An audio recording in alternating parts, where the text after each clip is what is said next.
के खिलाफ।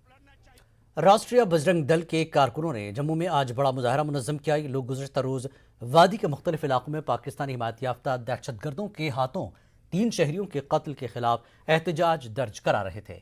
इन बजरंग दल कारकुनों ने नारेबाजी करते हुए पाकिस्तान के खिलाफ सख्त कार्रवाई का मुतालबा किया। मुजाहिरीन ने कश्मीरी पंडितों को वादी वापस भेजने के हुकूमती दावे पर भी सवाल उठाया। उनका कहना था कि मिलिटेंसी के बावजूद कश्मीर में रहने को तरजीह देने वाले लोगों को भी तहफ़्फ़ुज़ फराहम करने में हुकूमत नाकाम रही है। बिल्कुल अल्पसंख्यक समुदाय की लगातार टारगेट करके वहां पर किलिंग की जा रही है।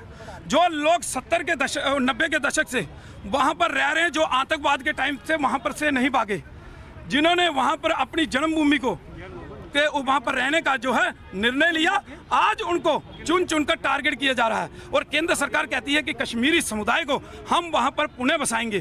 तो मैं पूछना चाहता हूं, किस प्रकार से बसाएंगे? उनकी सुरक्षा के पुख्ता इंतजाम कहाँ हैं?